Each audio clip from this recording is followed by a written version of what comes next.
In a world too often shaped by distortion, in a continent too long silenced by colonial echoes, one nation dares to rise not just to rebuild, but to redefine. Burkina Faso, land of upright men, is not waiting for permission to awaken.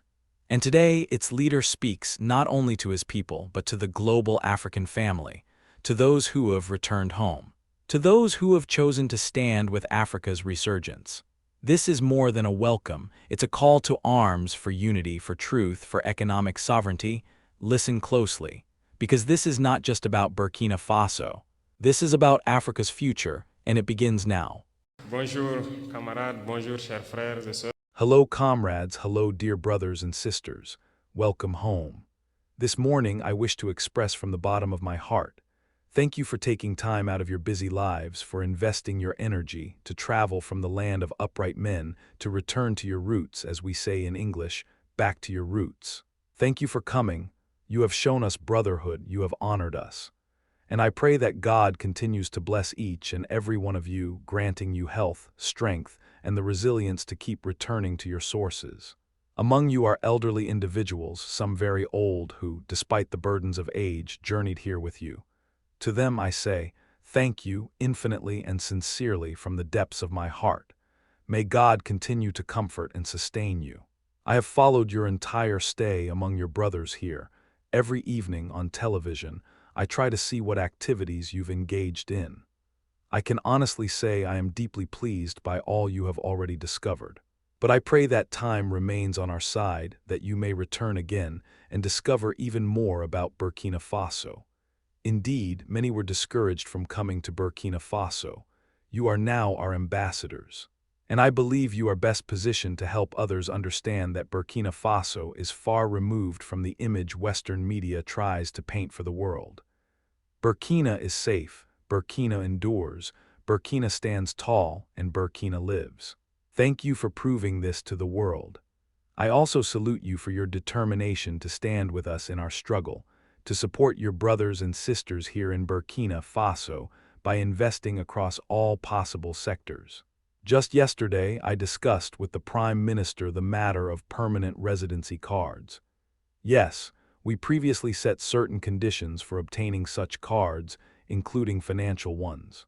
But we have decided to waive the financial requirement specifically for you so that you may obtain these cards. For you, it will simply be a matter of applying for the card itself. All other conditions will be waived. Thank you for paving the way for others who wish to obtain this card, to invest and remain in Burkina Faso. That said, Burkina Faso is a country under construction. I believe you've already been presented with many opportunities, and there are many more still to come. Take broadcasting, for example, radio and television. I assure you, I will do everything possible to support the creation of such media outlets here in Burkina Faso. Because communication is a weapon, and no one can tell our story better than we ourselves. For too long, they told the world whatever they wished about Africa. They told the world whatever they wished about black people. But no, the time has come to say no to that narrative and to tell our own story truthfully, authentically. I encourage you to pursue this project, which we will strongly support. Burkina Faso is being rebuilt. We have begun revising many of our laws to foster better coexistence and to secure investments by Burkinabe citizens and all those who wish to invest here. Consider real estate, it's booming in Burkina Faso. Agriculture and agro-processing, particularly the food industry, energy. In short, there are countless sectors open for investment. We need the minds of our brothers and sisters to come here and build the industries required to transform our raw materials. It must be us who feed the world, not us begging at the world's doorsteps. And yes, Africa can feed the world. Therefore, I invite you to reflect, perhaps gather together, but rest assured, we will accompany you as you invest in key sectors of Burkina Faso that benefit both you and your brothers and sisters here. This is the very essence of our struggle. The Ministry of Foreign Affairs will continue this excellent work they have begun. Indeed, I commend them for this initiative, alongside the Institute, which has done remarkable work. Continue presenting opportunities, guiding and channeling you toward transformative, mutually beneficial investments. We will monitor this closely so that you never feel abandoned or uncertain about your investments in Burkina Faso. Let me remind you of one thing: the struggle we wage is vast. It is a struggle of endurance. And you have chosen to carry our message across the globe. We do not fight only for Burkina Faso, we fight for Africa. We fight for Black humanity. We fight for Africa's dignity. We fight for the well-being of our peoples. And anyone who fights for the dignity and well-being of their people carries something profound in their heart. We stand wholeheartedly with all peoples fighting for justice, equality, and prosperity. We are friends to all peoples who respect us and who respect our sovereignty and dignity. Thank you for joining this battle we wage. It is an exceptionally difficult struggle, and I know perhaps better than anyone that you understand this. To see Africa awaken, that is a nightmare for some. Yet Africa is awakening, and Africa will awaken. We will not be complicit in their desire to see Africa conform to the image they've imagined and propagated. A land of slaves, a cursed land. We will not be complicit. We will not enable their vision to become reality. Instead, we will declare, Africa is a continent of hope, a continent of resilience, a continent of the future, and we will fight for that. Some will say, it's impossible for Africa to catch up, to awaken. They told us that when we sought to seize control of our nation's destiny, that what we wanted was impossible. Others tried to discourage us, citing African heroes they murdered, saying, they tried but failed, as if to warn us, your struggle is futile. But we answered, impossible is not African. If impossibility were African, then our grandparents, our ancestors, suffered in vain. There is no people on earth who have endured what Africans have endured. No people could survive the trials Black people have weathered: colonization, slavery, Arab-Muslim conquests, all forms of humiliation, all manner of treatment designed to exterminate us. They sought to erase the Black gene, targeting our bravest youth, killing them, deporting them. Thus, the African is the most resilient people in human history, because we have resisted every conceivable barbarity. But today we must continue the struggle. Which is why I say once more, thank you for waging this battle alongside us, because the continent still suffers. Look at Sudan, Black brothers are being exterminated. Look at Congo. Look at what they're sowing across the Sahel. Everywhere they manipulate Black people, inciting us to kill each other. They send weapons and we keep killing each other. This must stop, and it can stop. Our first weapon, the first tool you can use, is communication. It is explaining to Black people where we come from, who we are, and where we can go. This is entirely possible, and I commend you, I encourage you in this fight. Wherever Africans gather, we must understand one thing: only united can we go far. We must find ways, any way, to unite. This responsibility falls especially on today's youth, but also on elders who must explain to the young what they lived through and how we must behave today to achieve unity. I count on each and every one of you to continue this struggle wherever you are. Because today we are under attack by imperialism, which seeks by every means to erase us, but also by our own brothers. Some are imperialist lackeys, others act purely out of self-interest. Personally, I'll say this. Many African heads of state do not like us. They are numerous. They do not appreciate us, perhaps out of jealousy, perhaps because we are a threat to their masters. Whatever the reason, I bear them no ill will. And they pretend, when people meet them, they pretend to like us. But I know many truly do not like us. Still, our prayer is that God transforms them deeply, placing abundant love in their hearts. Not for us, but for their own people, so that they love their people and fight for their people. Because we will continue preaching resistance so that their youth awakens. And I pray that God places love in their hearts, that they love their youth, love their people, and fight for their people's well-being. Perhaps through this, we too might receive a spark of their love, and I pray that this happens swiftly, that we may finally look in the same direction, see that we must fight for the well-being of our peoples, our youth, our continent, our nations. And through this, there is no choice. We will unite because Africa is immensely rich. We possess a vast market, and we have brilliant minds scattered across the globe we will bring all our brains back to work with us. Africa needs all her sons and daughters to develop, and you carry this message, you carry this fight. And we must do everything to ensure this fight succeeds, and quickly. This is crucial because you must witness this victory within your lifetime, and it is indeed possible. Therefore, I encourage you. I commend you for all you do. Before closing, I invite you, at every opportunity, return to Burkina Faso, because we will transform Burkina Faso.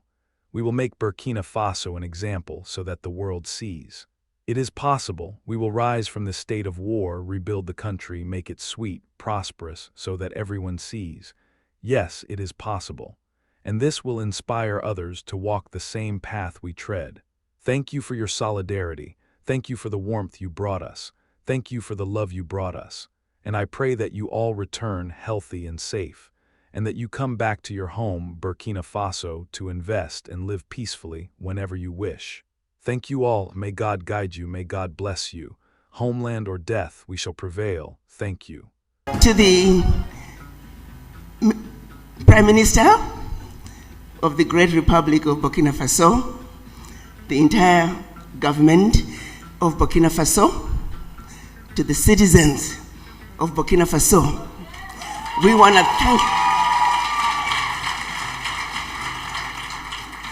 to thank you for welcoming us once more back home to Burkina Faso.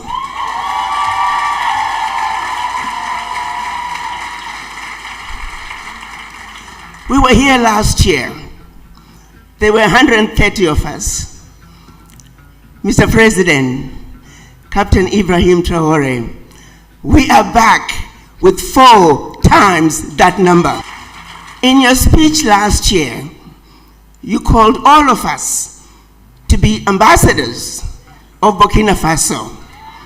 We want you to know we took that instruction very seriously, and we have been the ambassadors of Burkina Faso. In spite of the negativity coming out of some corners of this world, the descendants of the formerly enslaved you see today, they are the renegades who said, we know the truth about Burkina Faso, and that no one is going to tell us not to go home to Burkina Faso.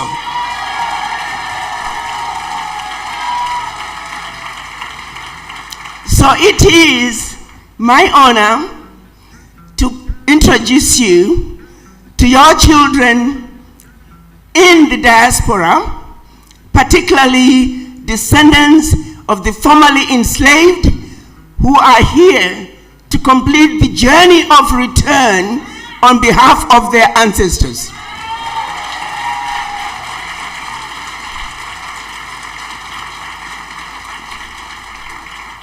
When the children of Africa were taken out of Africa as slaves, all they ever wanted to do was to go back home. So right here in Burkina Faso, we have a president who understands that it is a sad situation that over 400 years later, not a single African head of state has called for the children of Africa to come back home. President Ibrahim Traoré is making that call.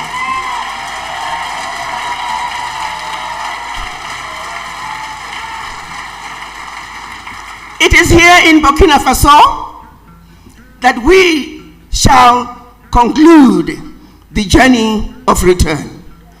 And all of you are bringing with you the spirits of your ancestors to put them back to rest right here in Burkina Faso.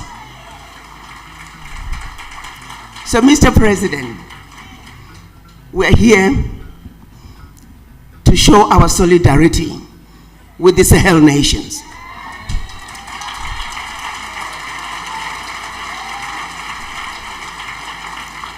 We spent the first week having conversations which we called Pan-African conversations, where we spoke truth to power, where we talked about the issues that we felt were pivotal in order for Africa to move forward based on the realities of today.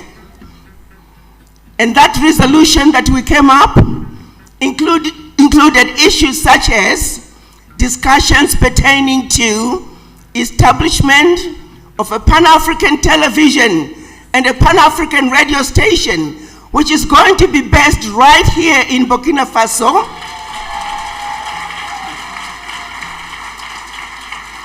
We felt that was a good place to start in order to counteract the negativity coming out of Western media. We need to undo the lies. We need to undo the misinformation. Children of Africa at home and in the diaspora deserve to know the truth and nothing but the truth.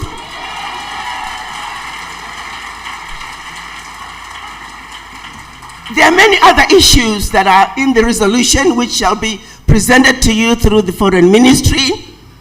But in our resolution, we were committed, and we are showing our solidarity, and we are letting the world know, as a united front of African diaspora, we support the Sahel nations.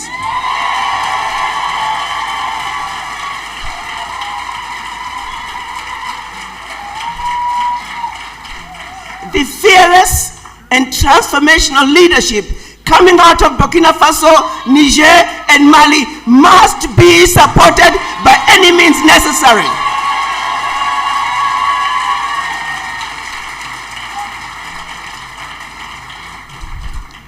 Your Excellency, Mr. President, as a mother, as a wife, as a daughter, you represent everything we have ever wanted in an African man.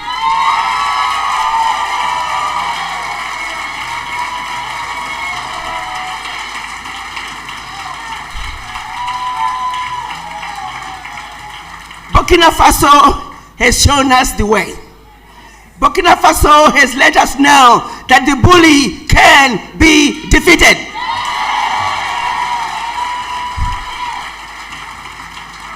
The citizens of Burkina Faso have done all the heavy lifting. The least we can do is be there to support them. So in addition to supporting the revolution that's taking place in the Sahel, we're also here to invest in Burkina Faso.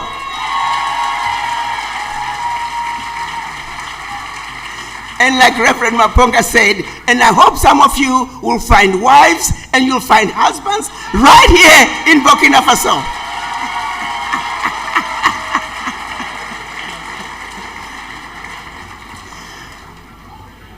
We all could not be here today if it were not for the amazing work being done under the leadership of His Excellency Ambassador General Kasum Coulibaly.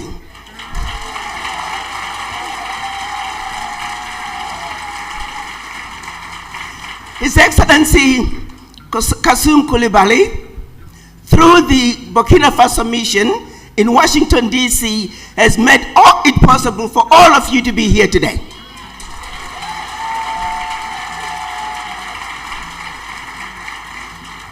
Mr. President, I want you to know that Burkina Faso is extremely well represented in Washington, D.C.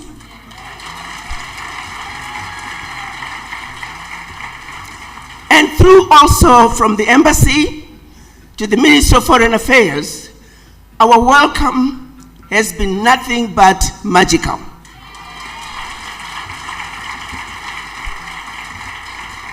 It is my humble opinion, Mr. President, that should you have a competition among the ministries in Burkina Faso, that the Ministry of Foreign Affairs should receive the award for the best, most achieving ministry in the government of Burkina Faso. On that note, I was given 5 minutes. I was telling the ambassador, I said, Ambassador, are you sure you want me to go with 5 minutes? I might take 45. I will be respectful of the time, and I do believe my VP is raising his finger to tell me my time is up. But once again, Mr. President, We are so excited, and all of us are looking forward to becoming permanent residents of Burkina Faso. And hopefully, in short order, all of us, as we invest and acquire our homes, will become permanent citizens.